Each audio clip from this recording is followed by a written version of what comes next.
मनुष्य वही बनता है जो वह अपने भीतर सोचता है। तुम जो चाहोगे वही बन जाओगे, लेकिन यह चाहना कोई साधारण चाहना नहीं है। यह चाहना तुम्हारी पूरी चेतना का बीज है। अगर तुम्हारे भीतर डर है तो तुम डर ही बन जाओगे। अगर तुम्हारे भीतर संदेह है तो तुम्हारा जीवन एक संदेह का जीवन होगा। अगर तुम्हारे भीतर प्रेम है तो तुम प्रेम ही बन जाओगे। ध्यान रखना, जीवन तुम्हारी इच्छाओं का प्रतिबिंब है।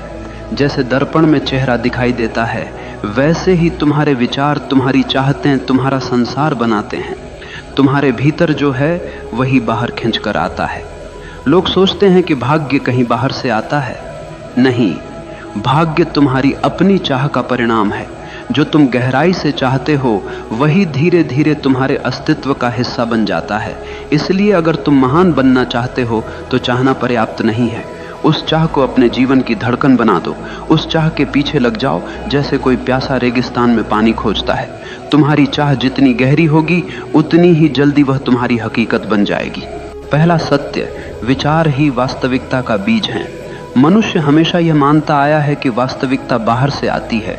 वह सोचता है कि किस्मत आसमान से गिरती है, अवसर समाज देता है और सफलता संयोग से मिलती है, लेकिन यह केवल एक भ्रम है। सच्चाई यह है कि वास्तविकता की जड़ें तुम्हारे भीतर हैं। तुम्हारे विचार ही वह बीज हैं जिनसे तुम्हारा भविष्य जन्म लेता है। अगर बीज रोगी हो तो पेड़ कभी फलदार नहीं हो सकता, और अगर बीज स्वस्थ हो तो कोई भी तूफान तुम्हें रोक नहीं सकता। ध्यान दो, अगर कोई बच्चा बचपन से सुनता रहे कि तू कुछ नहीं कर सकता, तू निकम्मा है, तो धीरे धीरे वह बच्चा सच में वही बन जाता है। वह विश्वास ही नहीं करता कि वह कुछ कर सकता है। उसके विचार ही उसे कैद कर देते हैं। लेकिन वही बच्चा अगर यह सुनता रहे कि तेरे भीतर अनंत संभावनाएं हैं, तू कर सकता है, तो उसकी चाल बदल जाती है, उसका आत्मविश्वास बदल जाता है। वह कठिन से कठिन परिस्थिति को भी चुनौती की तरह स्वीकार करता है। तुम्हें समझना होगा कि विचार कोई छोटी चीज नहीं है। विचार ऊर्जा है, और यह ऊर्जा निरंतर तुम्हारी आभा, तुम्हारी भाषा, तुम्हारे निर्णय और तुम्हारी यात्रा को आकार देती है। तुम्हारे विचार तुम्हें या तो कैदी बना सकते हैं या मुक्त कर सकते हैं। अगर तुम्हारे विचार संदेह, भय और हीनता से भरे हैं तो तुम चाहे कितनी भी कोशिश कर लो, तुम्हारा जीवन बार बार वहीं लौटेगा जहां से चला था। लेकिन अगर तुम्हारे विचार प्रेम, साहस और आत्मविश्वास से भरे हैं तो परिस्थितियां तुम्हारे विरुद्ध होते हुए भी तुम्हारे पक्ष में काम करने लगेंगी। मन एक चुंबक है, वह वैसा ही खींचता है जैसा वह सोचता है। अगर तुम अपने भीतर रोशनी रखोगे तो अंधेरा कितनी भी कोशिश कर ले तुम्हें डुबा नहीं पाएगा। अगर तुम अपने भीतर अंधकार पालोगे तो सूर्य भी सामने आकर तुम्हें रोशन नहीं कर पाएगा। याद रखो, तुम्हारे विचार ही तुम्हारे भाग्य के निर्माता हैं, और भाग्य बाहर कहीं नहीं है, वह हर पल तुम्हारे मन में बुना जा रहा है। इसलिए सबसे पहला कदम है अपने विचारों को पहचानो। हर नकारात्मक विचार को पकड़ो और देखो कि वह तुम्हें कहां ले जाएगा, और फिर उसे छोड़ दो। हर सकारात्मक विचार को पोषित करो, क्योंकि वही तुम्हें वहां ले जाएगा जहां तुम जाना चाहते हो। विचार बदलो तो जीवन बदल जाएगा। विचार ऊंचे रखो तो जीवन ऊंचाइयों तक पहुंचेगा, और अगर विचार गहरे हों तो जीवन भी गहराई पा जाएगा। दूसरा सत्य, चाहत केवल सोचना नहीं, जीना है। लोग कहते हैं, मैं यह बनना चाहता हूं, मैं वो करना चाहता हूं, लेकिन उनकी चाहत केवल शब्दों तक सीमित रहती है। वह चाहत इतनी हल्की होती है कि पहला ही तूफान उसे उड़ा ले जाता है। ध्यान रखना, सच्ची चाहत सिर्फ सोचने का नाम नहीं है, वह जीने का नाम है। अगर तुम्हें कुछ पाना है तो तुम्हारी हर धड़कन उसी के साथ तालमेल में होनी चाहिए। जैसे कोई प्यासा रेगिस्तान में चल रहा हो, उसे केवल पानी चाहिए। वह आसपास के पेड़ नहीं देखता, वह रेत नहीं देखता, वह तारों का सौंदर्य भी नहीं देखता। उसकी आंखें सिर्फ पानी खोज रही होती हैं। यही है गहरी चाहत। लेकिन आम आदमी की चाहत कैसी होती है? वह कहता है, मुझे सफलता चाहिए, लेकिन साथ ही वह आलस्य को गले लगाकर सोता है। वह कहता है, मुझे ज्ञान चाहिए, लेकिन वह घंटों फालतू की क्रियाओं और गलत सोच में डूबा रहता है। वह कहता है, मुझे आत्मा की शांति चाहिए, लेकिन उसकी आदतें शांति के विपरीत हैं। तो यह चाहत नहीं है, ये केवल कल्पना है। सच्ची चाहत तब होती है जब तुम्हारा पूरा अस्तित्व उसी दिशा में लग जाए। तुम्हारी सांसें, तुम्हारा रक्त, तुम्हारी आंखें, तुम्हारा सोचना, तुम्हारा चलना, सब कुछ उसी की तरफ बढ़ने लगे। तब दुनिया की कोई ताकत तुम्हें रोक नहीं सकती। गौर करना, जिन्होंने इतिहास बदला उनकी चाहतें साधारण नहीं थीं। बुद्ध ने केवल सत्य की चाहत की और उसी चाहत ने उन्हें राजमहलों से जंगल तक पहुंचा दिया। एडिसन ने केवल रोशनी की चाहत की और उसी चाहत ने अंधेरे में बल्ब जला दिया। गांधी ने केवल स्वतंत्रता की चाहत की और उसी चाहत ने साम्राज्य को हिला दिया। तुम जो चाहोगे वही बन जाओगे, लेकिन वह चाह इतनी गहरी होनी चाहिए कि तुम्हारा पूरा जीवन उसका गवाह बन जाए। अगर चाह सतही है तो वह कभी पूरी नहीं होगी, लेकिन अगर चाह गहरी है तो ब्रह्मांड भी तुम्हारी मदद के लिए रास्ता बनाने लगता है। याद रखो, सतही चाहतें सपनों में मर जाती हैं, गहरी चाहतें हकीकत में जन्म लेती हैं। तीसरा सत्य, डर और संदेह तुम्हारे सपनों के सबसे बड़े दुश्मन। मनुष्य चाहता तो बहुत कुछ है, लेकिन उसके भीतर एक और आवाज लगातार गूंजती रहती है, क्या यह संभव है? अगर मैं असफल हो गया तो, अगर लोग हंस पड़े तो, अगर दुनिया ने मुझे ठुकरा दिया तो? यही डर और यही संदेह तुम्हें कभी वहां पहुंचने नहीं देंगे जहां तुम जाना चाहते हो। याद रखना, डर और संदेह वही जहर हैं जो चाहत की जड़ों को धीरे धीरे सुखा देते हैं। देखो, तुम्हारे भीतर दो आवाजें हमेशा चलती रहती हैं। एक कहती है हाँ मैं कर सकता हूं, दूसरी कहती है नहीं, यह मेरे बस की बात नहीं है। और तुम वही बन जाते हो जिसे तुम सुनते हो।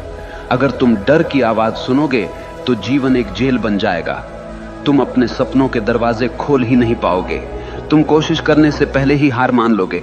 डर तुम्हें यकीन दिलाएगा कि सुरक्षित रहना ही समझदारी है, लेकिन ध्यान रखना, सुरक्षित रहने वाले लोग कभी महान नहीं बनते, वे केवल भीड़ में गुम हो जाते हैं। और अगर तुम साहस की आवाज सुनोगे तो दुनिया कहेगी पागल है, लेकिन वही पागलपन तुम्हें ऊंचाइयों पर ले जाएगा। हर महान इंसान को कभी न कभी पागल कहा गया है, क्योंकि उसने डर को नकार दिया और संदेह को त्याग दिया। ध्यान से समझना, डर असली नहीं होता, वह केवल एक कल्पना है। तुम सोचते हो कि भविष्य में कुछ गलत होगा, लेकिन भविष्य अभी आया ही कहां है। तुम डर को अपनी सोच से पैदा करते हो और फिर उसी डर में जीते हो। इसलिए अगर तुम सच में वही बनना चाहते हो जो तुम चाहते हो, तो सबसे पहले अपने डर को पहचानो, उसे चुनौती दो। हर बार जब डर कहे तू नहीं कर सकता, तुम्हारा उत्तर होना चाहिए मैं करके दिखाऊंगा। और धीरे धीरे डर कमजोर हो जाएगा, साहस मजबूत हो जाएगा। याद रखना, डर तुम्हें कैद करता है, साहस तुम्हें मुक्त करता है। जो इंसान अपने डर से ऊपर उठ गया, वह चाहे कुछ भी चाह ले पूरा करके रहेगा, क्योंकि अब उसके रास्ते में कोई रुकावट नहीं है। चौथा सत्य, परिस्थितियां तुम्हें नहीं गढ़ती, तुम्हारा दृष्टिकोण गढ़ता है। लोग हमेशा शिकायत करते रहते हैं, मेरी हालत खराब है, मेरी परिस्थितियां कठिन हैं, मेरा परिवार मेरा साथ नहीं देता, समाज मुझे रोकता है। लेकिन ध्यान से सुनो, परिस्थितियां कभी किसी को महान नहीं बनाती और न ही किसी को छोटा करती हैं। महान वही बनता है जो कठिन परिस्थितियों को सीढ़ी बना लेता है, और छोटा वही रह जाता है जो परिस्थितियों को बहाना बना लेता है। जीवन में तूफान आएंगे, कभी गरीबी का तूफान, कभी असफलता का, कभी अकेलेपन का। लेकिन असली प्रश्न यह नहीं है कि तूफान कितना बड़ा है, असली प्रश्न यह है कि तुम उसे देखने का दृष्टिकोण क्या रखते हो। एक ही परिस्थिति में दो इंसान होते हैं, एक टूट जाता है, हार मान लेता है, दूसरा उसी परिस्थिति में और भी मजबूत हो जाता है। फर्क केवल दृष्टिकोण का होता है। अगर तुम्हारा दृष्टिकोण यह है कि हर मुश्किल मुझे कुछ सिखाने आई है, तो वह मुश्किल तुम्हारा शिक्षक बन जाएगी। लेकिन अगर तुम्हारा दृष्टिकोण यह है कि मुश्किलें मुझे तोड़ने आई हैं, तो वह मुश्किल सच में तुम्हें तोड़ देगी। याद रखना, जीवन कभी तुम्हारे हिसाब से नहीं चलेगा, लेकिन तुम्हारे पास एक आजादी हमेशा है। कैसे प्रतिक्रिया देनी है, यह तुम पर निर्भर करता है।